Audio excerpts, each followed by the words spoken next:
Welcome to another episode of Courageous Me. And this week we've got the gorgeous Jo Smyth. Now, Jo is the managing director of Twigger. And Jo, I'm going to get you to tell us I don't know that I pronounced that correctly, and tell us a bit about that in a second. But before you do, could you just share why you're excited to have this conversation with me today about courage? Yeah, thank you. It's wonderful to be part of the podcast. I really appreciate the invite.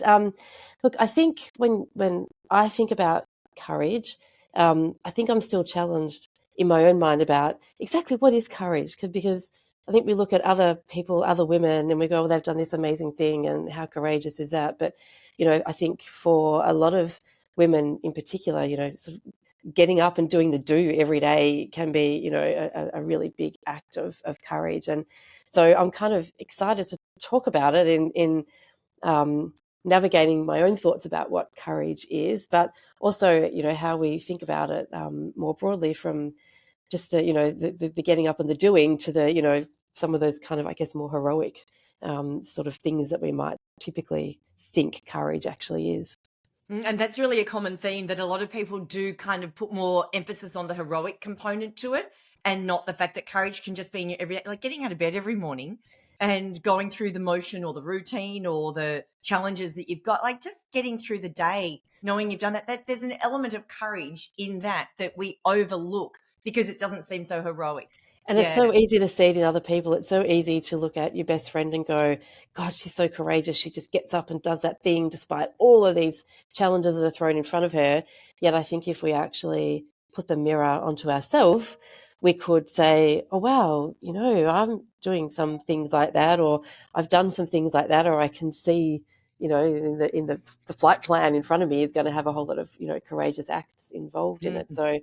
So I think, stepping into acknowledging that courage is something that we have, that we do, that I think we do and feel every day. Absolutely. Couldn't agree more.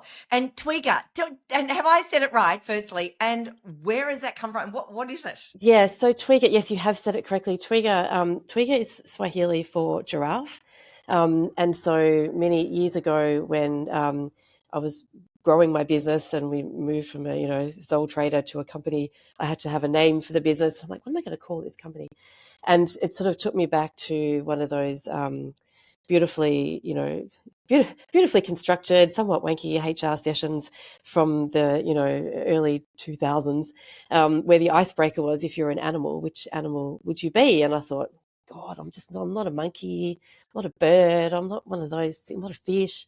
And I thought I quite like the giraffe, because the giraffe has presence, the giraffe has gravitas, the giraffe is there when you think about where they are in the wild, and they kind of, with the long neck, they're seeing things at a different perspective. They don't make a lot of noise. They're not rah-rah in your face. They're very unco. So if you ever look at videos of a giraffe trying to drink water, like they're almost like falling down. I can quite resonate with that myself. Um, and then Google angry giraffes, because a giraffe, when it fights with another giraffe or another animal, actually fights with its neck and its head. And I quite like the thought about, if I'm going to be angry with someone, it's intellectual, not anything else. So I quite kind of resonate with the giraffe being, not in your face, but present with something thoughtful, something deliberate to say and to do. So, yeah. So the company was named after the giraffe. That is absolutely beautiful. It's a good thing the company's not a child, because I'm not quite sure Twig is a name for a kid. But anyway.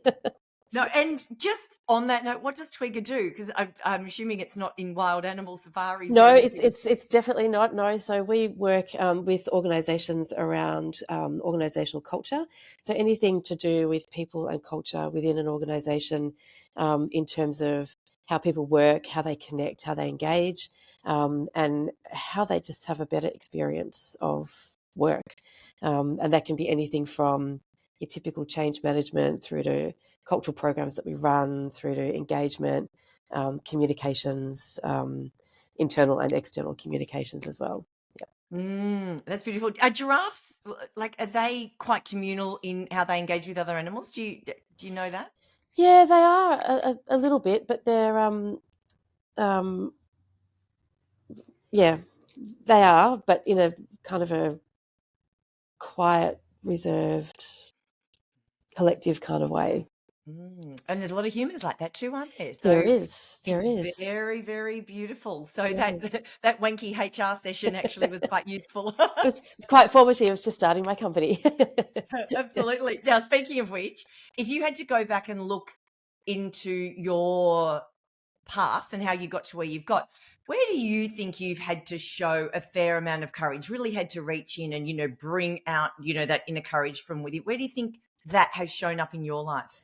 I think, I guess at various parts around that, from a young person, going overseas to live with a homestay family for 6 months when I was 15 was kind of, brave and courageous, because that was before social media and we had to actually handwrite letters, and you wouldn't make a phone call because it was reverse charges and it would cost your parents a fortune. So I think my mum sent me away for 6 months and really didn't talk to me for a long time, just by virtue of the time. Where did you go? I went to Michigan in the US. Oh, so they spoke English though? Oh yes, yeah. Yeah. Actually, I've just come back from Christmas in Michigan with my family. So 35 years later, we're still very connected, and connected as family, which is beautiful. But so I think there's that. I mean, I don't know. I had a sort of a 15-year corporate career with a very large Australian company in the banking industry. I was there for a long time. I had a great career at that organization. But there's always that one person at the end, and you go, so, I had the pleasure or otherwise of working for someone who I would describe as a corporate psychopath, who was really quite damaging in so many ways in a very short space of time. And you get into that point and you're like in this little pressure cooker and you think, do I leave? Do I stay? What if I leave? I've only ever known really this company. What do I do next? And so I thought it was time to leave, because when you're working for someone who's not kind or generous or cooperative in any kind of way, so there was, I think, a big courageous leap there, and then leaving and saying, I'm going to set up my own business because I know stuff, because I've worked in this big company, therefore I know all these things. And then sort of facing into that, and then having the total backflip with, well, why would anybody want to hire me as a consultant? Because I only know that. So from the thing that I thought was going to be incredible to the thing that I thought was going to derail the whole business. So I think setting up the business was I guess stepping into a sense of courage.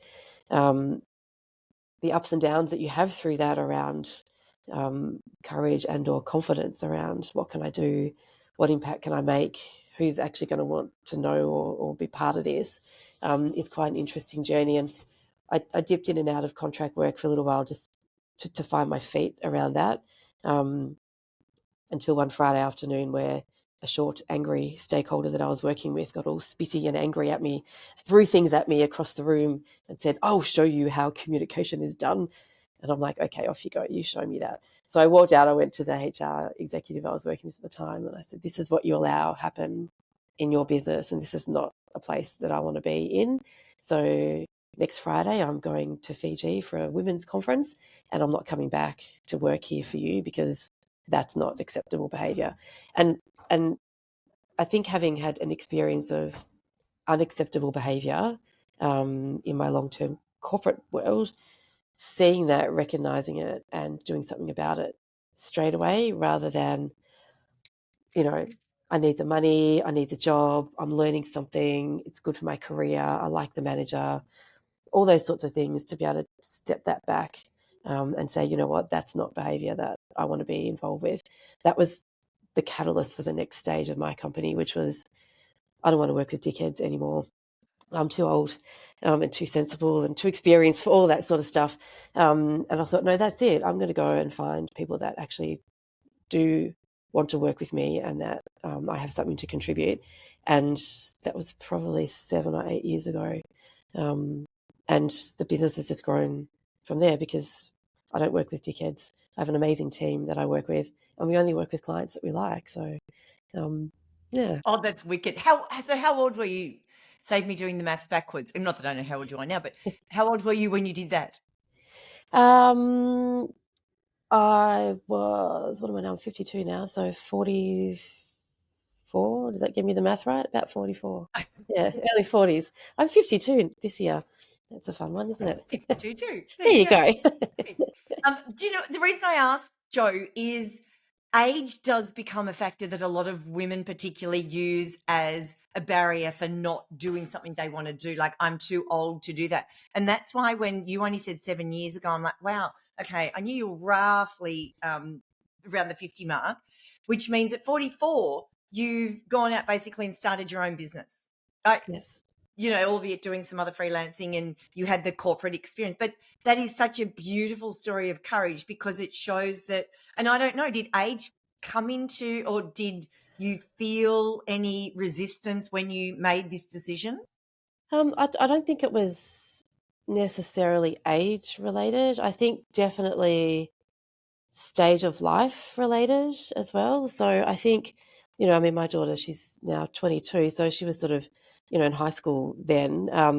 And I think, when she was little, having a job and a career and stability of income and knowing what's coming is a little bit different to when, she got a little bit older. The independence becomes different. Financially, I was in a very different position. So I had some different choices that I was fortunate to be able to make.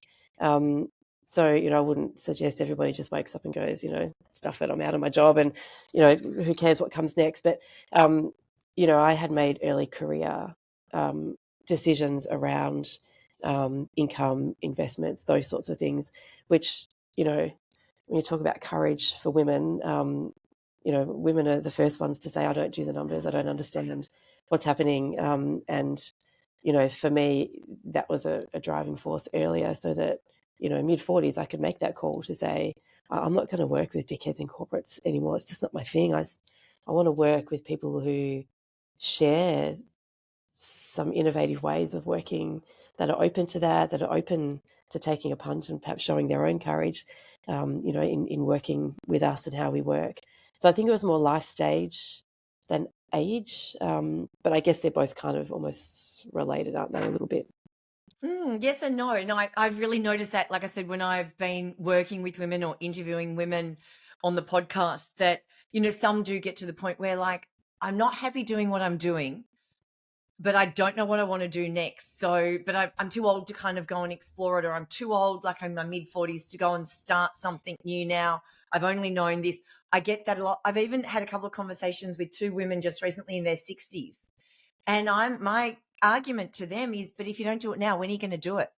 Like, literally, you're only getting older. You've got this burning desire. And one of the things I always say to them is, if you don't do this thing that you've got this dream to do, how's it going to make you feel?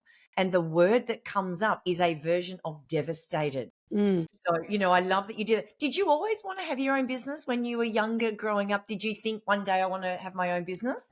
Was that ever on your radar? It's funny because my first thought was no, but then my second thought took me back to another HR workshop, but where we had to sit around and talk about our goals. And this is very early in my career with a bank I worked with when I was sort of in my early 20s. And I remember saying to one of the women that I really admired there, by the time I'm 30, because that seemed like such a long way away, by the time I'm 30, I'm going to be an independent HR consultant. So I think perhaps that was always there. But then it is very easy to get very comfortable with a corporate salary. I'm not saying there's anything wrong with that. Like, it's a blessing, but you can get very comfortable there, which makes it that more difficult to step up and out if that's what you want to do, because I don't know, there's a big value exchange there, isn't there? So there's, I get paid six figures and I don't have to worry about anything, and I get all the time off and all the flexibility that I like, to I'm actually going to go do my own thing and look for different value that's not cash. That value exchange could be working with incredible, innovative people. It could be having impact in, I mean, we work in sectors now that I would never have dreamed of. We have a significant impact in the nonprofit sector, in the mental health sector. I had never imagined being able to do the work that we do in organisations like that. So the value exchange becomes quite different, and shifts and changes over time. And cash is not the only thing that has value. Yeah. It's so true. And just going back to what you said when you left the bank and the corporate world at the first time, because you had this manager that was everything that you wouldn't want in the ideal kind of person at Yes, work.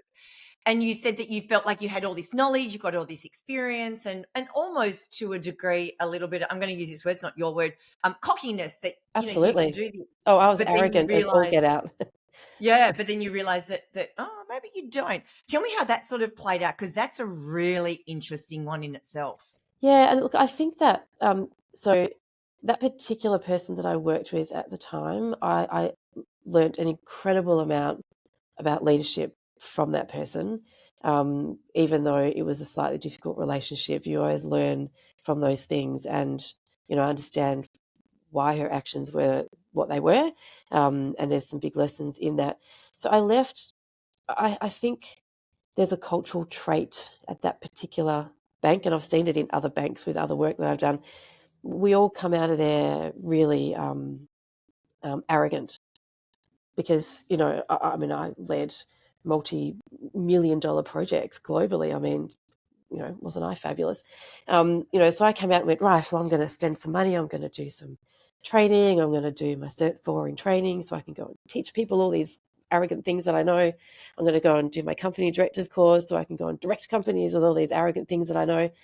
And I think it took me, I think I probably took about 6 months off, just working that out. I set up, the initial company structure. I got the brand. I did all the fun stuff that happens when you set up a business. I did my training. I did all that stuff. And then I went, well, now I've got to go and get some business. I don't know where to go.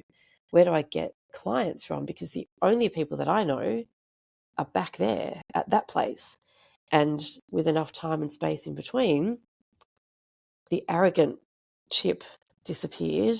You kind of get humble very quickly when you go, I don't know where I don't want a job. I don't know whether a contract is the thing. I want to have a business to do my own thing. Where do I get clients from? And then I sort of had this like puddle of mess and went, well, I don't know anything. I only know that, which I've since learned, 15 years at that bank gave me great grounding to do everything else. So, I kind of got a call from someone I used to work with and they said, oh, I've got this job going. It's a job. And I'm like, well, I'm not doing anything. So why not? That was a brilliant experience around value exchange and cash not being the only thing, because that job didn't pay a lot of money. And that drove me mental, because in this particular place, the lower down you were, the worse you got treated. I'm like, but I've been an executive at a bank. I'm only doing this because I was bored.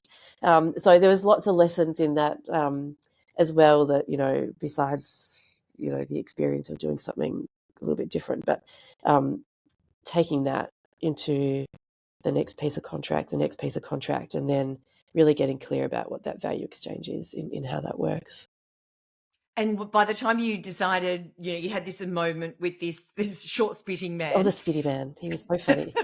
It's, I love though that you've called out the behavior and said, no, this is not acceptable, and you've done something about it and left working there. Because too often than not, we put up with that kind of behavior or lots of different versions of poor behavior, and we put it, like you said, because we need the money or we need the job or blah blah blah, whatever it might be. Maybe not the courage to speak up because what would be the repercussions?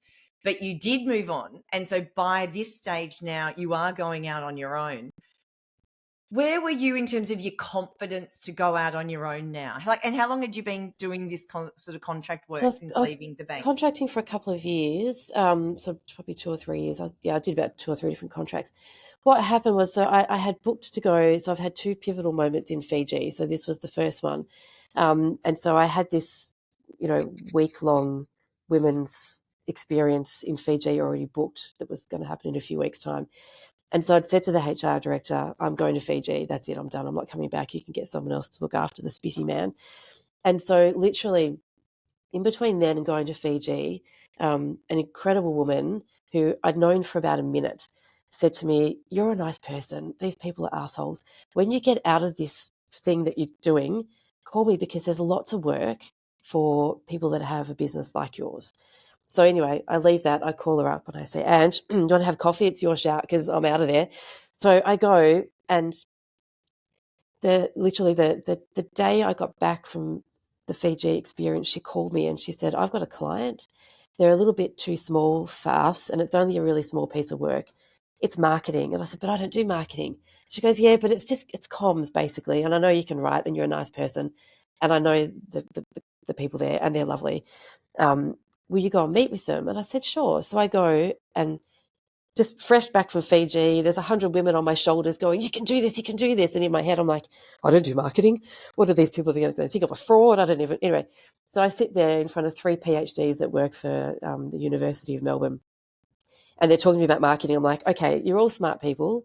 You've got my resume. I haven't even made it up. I haven't even made up internal marketing, right? One of them said, that's okay. You know, Ange, we know Ange. She recommends you. That's enough for us. If you're game to give this a go, so are we. What's your day rate? Can you start next week? They were my first client proper in the business. In that moment, I've got all these women in Fiji saying, go for it. You can do it. You can do it. And I'm like, well, let's give it a go. What's the worst thing that can go wrong, right? I don't know how to write. That organisation is one of our major clients still to this day, 7 years on. Individually, I've been in and out of there doing projects, but now we're embedded in there running that function for their national mental health organisation.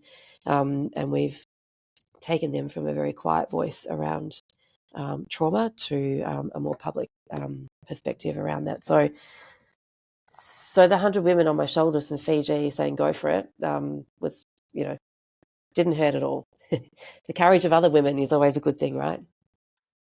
Completely agree. I love that you've got that 100 women, because imposter syndrome, which, I mean, you've admitted that this is not your job. You've not even snuck it in your CV just because you were told that in advance they wanted marketing.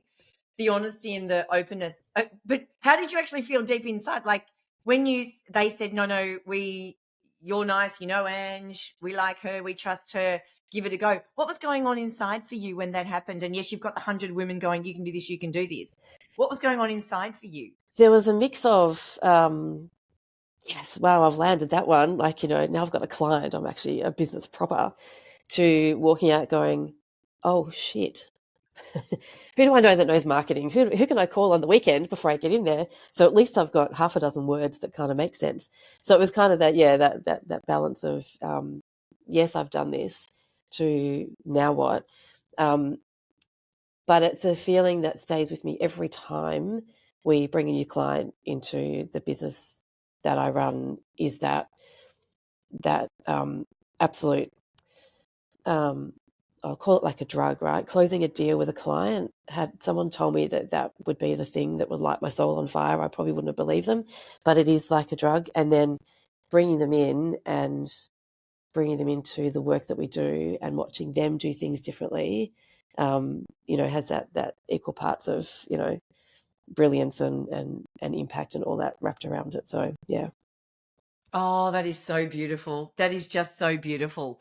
And so when you're then starting your own business, so you've never run your own business before, you've had all this experience contracting, you know what you don't want, and you don't work with dickheads. How did you turn your business from nothing, essentially just you, to now, and I believe it's a thriving business just going great guns. How did you do that without the knowledge in advance of how to do that? Well, I did a bit of reading about how to run a business. I Of did. course you I did. did one of those courses.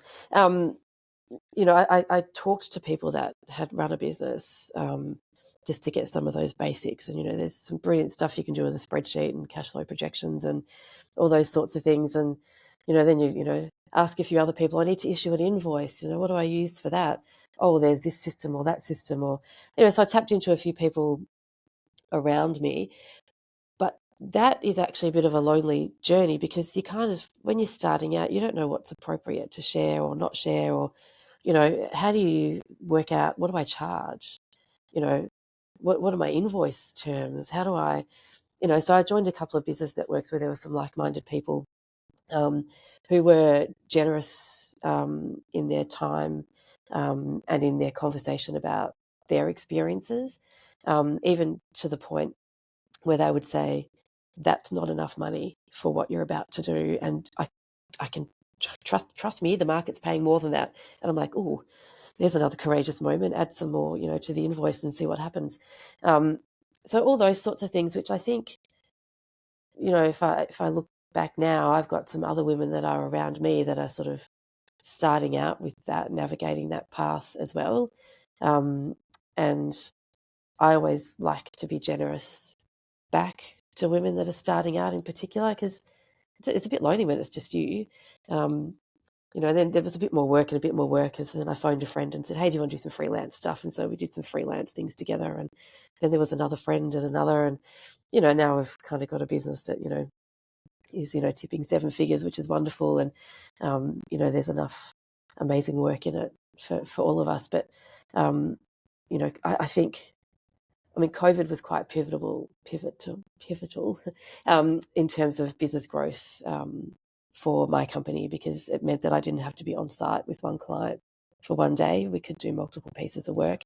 And the COVID years, we doubled revenue every year. So that was significant for our growth in terms of the flexibility of how we deliver, but also the challenges that businesses were facing. We're all about culture. There wasn't any more of a perfect time to talk to organisations about culture than the COVID years. So, we had a lot to offer organisations during that time. So, which has proven to be a really valuable opportunity.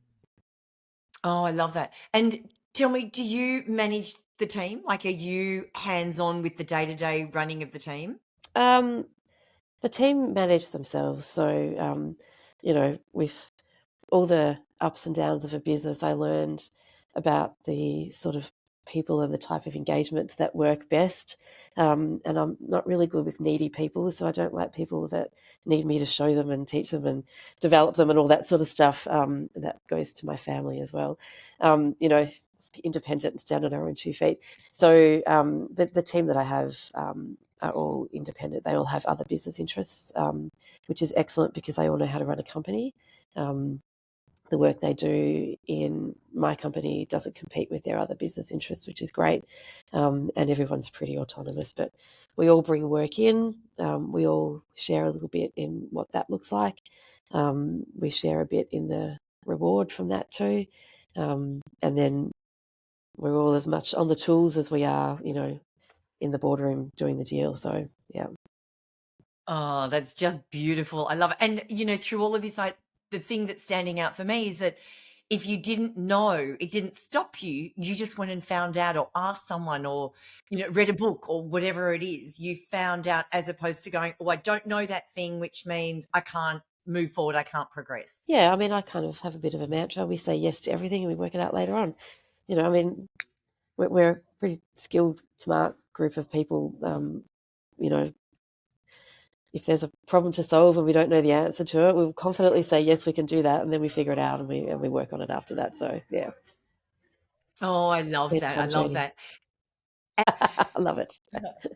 Okay. So what I wanted to say is I first came across you because you were speaking at a women's high tea event of an accounting financial planning business. But what you spoke about was a book you're writing.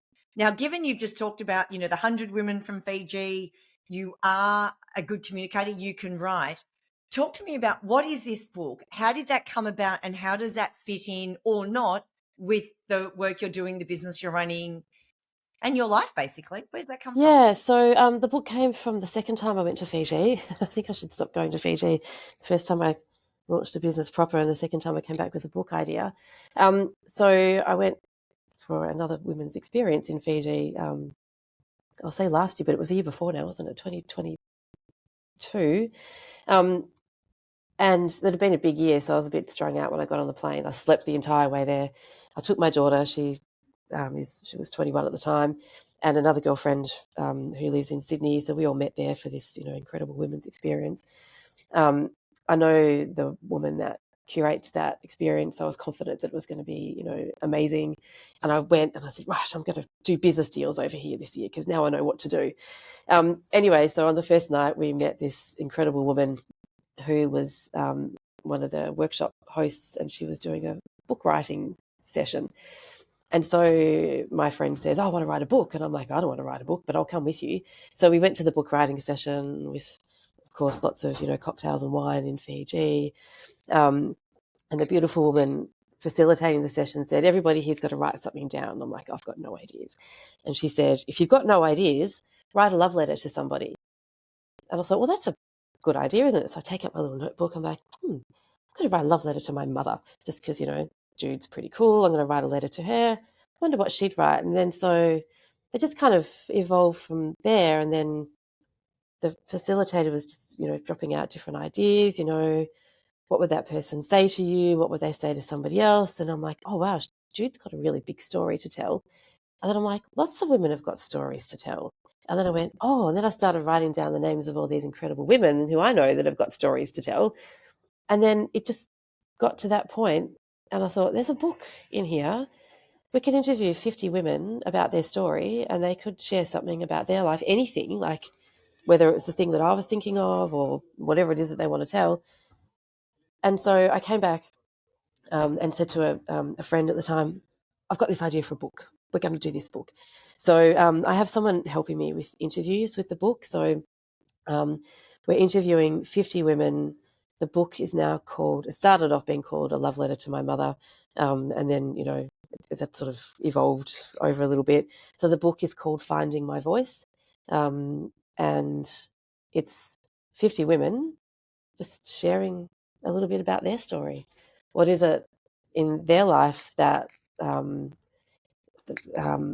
they needed to find courage for, or that changed something, or that they just found interesting, or that they want to have a whinge about? There's a few ex-husbands in that book, not named, of course, but there's all sorts of incredible stories in there about just women just navigating life, regular women that get up every day and do their thing and look at everybody else and go, wow, they are amazing. And if they put the mirror to themselves, they would see that they are also equally amazing and inspiring to somebody else. So that's what the book's about. We've got some incredible women in there, ranging from the age of 80 is our oldest woman, and our youngest woman will probably be about 15 by the time we capture her story. Because I think courage, wisdom, women's journeys transcends age, right? It starts when we're born, but there's all sorts of stories that come with that, and we can learn a lot from each generation. It's not a book of cranky old women who think they know better. It's stories across the years. So yeah. I really resonate with that. Hold the mirror up to yourself and to your own story. So, and I know that's not a lot what a lot of people can do. How have you found? Have you had some women that have just said, "No, I can't do this," or what's been your experience with getting people, excuse me, to share their story and share moments that they might not have actually shared with other people before? Yeah, there's quite a few of those. Most of the women, their first response is, I don't have a story. What do you want to interview me for? I'm not worthy of being in a book. And I'm like, okay, cool. All right. So you're an emergency theatre nurse. You work through COVID. You've rescued women when they've been in childbirth. I know that because I was one of them. Tell a story, my friend. She goes, oh, but I feel like I'm just having a whinge. And I'm like, that's okay. That's fine, because there's a lot of other women out there who want to have a whinge as well. And they might go, wow, I resonate with that. And isn't that interesting how you navigated that? So, a lot of the women have said, I don't have a story to tell. There's been a few of them that have been really quite excited to say, you know what, I do have a story and I can't wait to share it. And there's all sorts of stories in there. There's love and life, there's anger, there's renewal, there's, freedom. There's all sorts of brilliant stories in there from, for women that have been hesitant, helping them think about that through the lens of, these are everyday women. These are not the famous women. These are not the ones that, have whole books written about them. These are stories of women that just get up every day and do their thing. Share it with someone, because there's another woman who's trying to get up and do that thing as well. Always, always, and that's been definitely the theme I've learnt through the podcast is the amount of people that say, "But I don't have a story to Mm. tell. No, I don't need to share it on a platform because who am I to do that?" It's such a common thing. What have you learnt most from doing the I know the book's not out yet, but what have you learnt most from doing the research, either from the other women and what you're hearing, like any common themes, or what are you learning about yourself as you're going through this process in interviewing other women and getting their stories?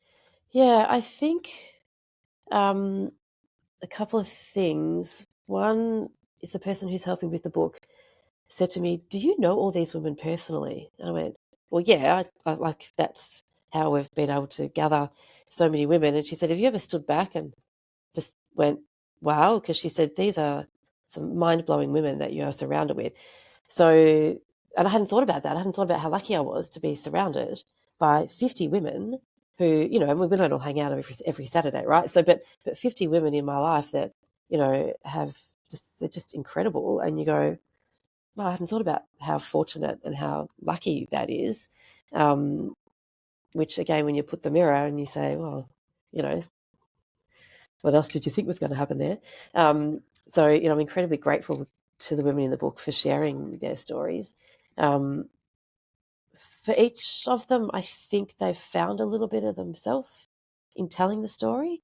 Um, and some of the stories were not what I thought they were going to tell. Some of them are quite different, which has surprised me in some aspects. So I'm learning more about these incredible women than I thought that I knew. Um, but I think for most of them, they found a little bit of something in actually telling the story, maybe a little bit of relief in that sense, or just a little bit of, I'm so glad I can tell that because I know there's someone else who wants to do this. I know there's someone else who's probably thinking the same thing. You know, a divorce is a good example, right? There's a lot of women that get divorced, but you always think that you're the only one in the moment because you probably are with your friendship group. So sharing a story like that, is useful and helpful, and how different people have navigated that. So that's an interesting one. I'm not quite sure which part of my story I'm going to tell you. I'm still working that out. I'm leaving myself to be the last interview in the book because That was that's actually going to be my question, actually. Are you going to be in the book and are you going to tell your story? And do you know what it is? So you've just yeah. taken the words out of my I mouth. wasn't going to at the beginning, and then I thought it's a little bit Why? well, because I couldn't quite figure out which bit to tell. Um, and then I thought it's a little bit hypocritical of me to ask brilliant women to share something of their life and then say I'm not doing that myself because I can't figure out which bit of the story to tell.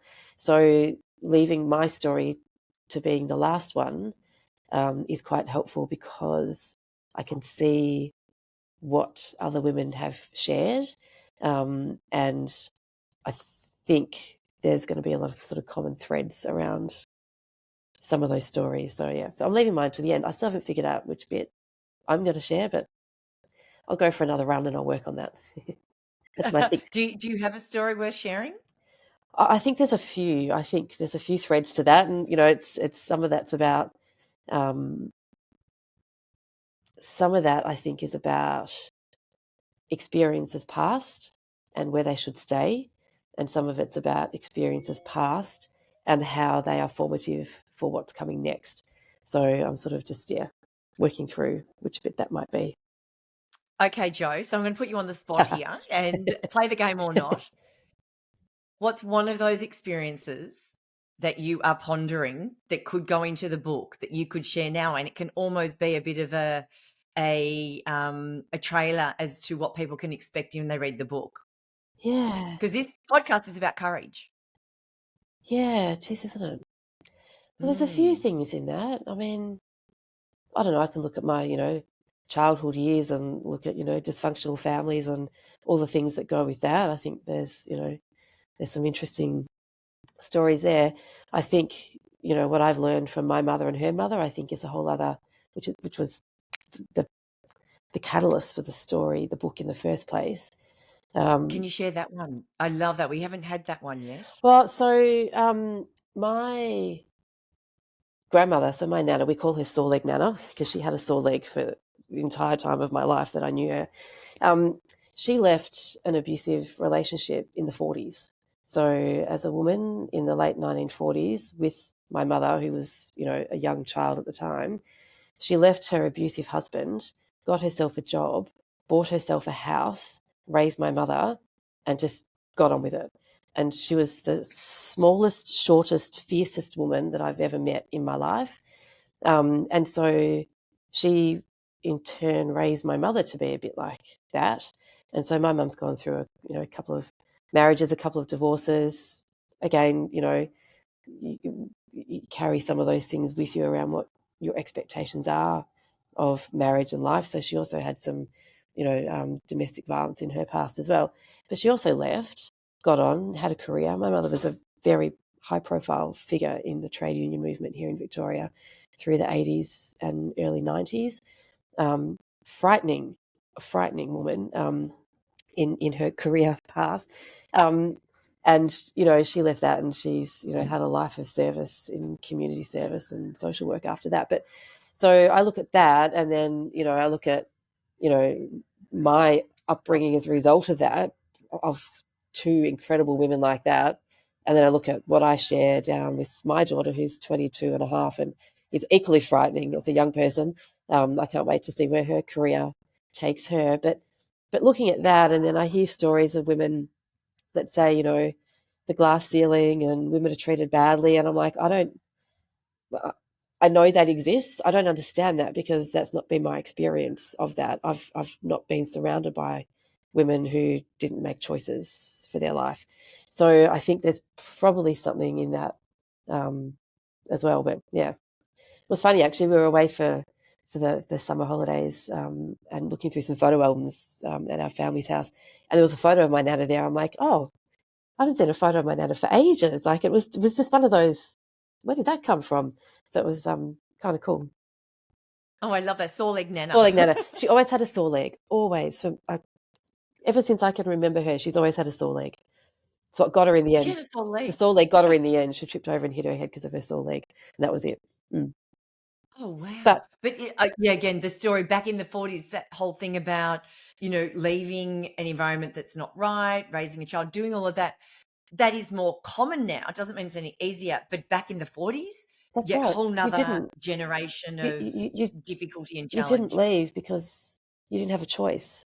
Either women weren't expected to work once they had children. I mean, my mum tells the story that when she got pregnant with my brother, she was working and she had to resign from her job. Now that's, I mean, my brother's a bit older than me, so it's still a little while ago, but it's unheard of now. I mean, you wouldn't even ask a question of a woman, do you intend to have a baby? I mean, but so she had to resign her job then, but because she was pregnant, right? Because that's what was done. My nana left a relationship when there was no social supports in place. There was no, government handouts. You if you were on your own, it was frowned upon for you, not for the man. So those sorts of things. And nobody talked about domestic violence then, did they? Because, I mean, that was just taboo. So all those sorts of things that she stepped out of, they're just in our DNA. Like, yeah. That's beautiful. And I guess having two very, very strong women as role models, where do you think you first became aware of the strength of both your mother and your grandmother? So my mum, when I went to get my first job at a supermarket and she walked in, she was the union official. Or maybe I shouldn't say this on a podcast. She walked in, this is back in the day of compulsory unionism. You should give my daughter a job or I'm shutting down your warehouse. And I'm like, wow, you've really got some, you've got some power in there, haven't you? And she was genuine in what she was saying in that moment too. But I don't know, she's always, stood out as someone who's, I mean, as she gets a bit older, she probably says a lot of things that she probably should think, not say, but, because she's forgotten some of that stuff. But yeah, I think she's always had that sort of strength. Yeah. And have you always had that same strength? Like when you were younger, especially going through, teenage years, were you someone that always said what was on your mind or what you thought? Or how did your voice, given your books about finding your voice, how did your voice sort of play out as you were growing up? Yeah, I wonder. I don't think so. I'd probably actually have to go and ask somebody else that question. and then I might get the right answer to that. But yeah, I don't think so. We were always of that children should be seen and not heard. You know, sit there, don't say anything. You know, if you want to come to the restaurant, be quiet. It's not your place to say that sort of thing. Yeah. So maybe not. I don't think so, but which is probably what makes this book more special. Well, also, it's as much for you, isn't it, as it is for others. I think so. To go on this journey of exploration, not just of other, and I know even this from the podcast, that I hear everything else that others are sharing. And it makes me go, well, one, I have had people say, well, you need to be interviewed because you're getting them to interview. And it's like, well, what would I say? What would I share? Yes. And what's my voice? Yes. Exactly like I'm asking you, what's your role or voice or contribution to the book that you're getting others to play too? And it's an interesting chance to get to go inwards and really hear your own voice, isn't it? I think so. And I think that's why, for me, it's so important to have such a variety of ages represented in the book, because the 14-year-old girl has a story equally to the 80-year-old woman. And I think the learnings come from the story itself, not because the person is older or younger, in that sense. So for me, it's important that's represented really quite well in that book as well. And you said that when they've shared the story, they learn something about themselves and they really can find some of who they are. Just tell me one other thing that you think they get from sharing their story. They're being interviewed, so they're probably being probed and prodded in areas they might not have otherwise. But what other benefit do they get from going through that process themselves, do you think? I think something about recognition, and I don't mean it from an ego sort of perspective, but something about recognition that the thing that they think is ordinary is not. I think that's been quite a big thing for a lot of women in the book. Oh, that is absolutely beautiful. The thing that they think is ordinary is not.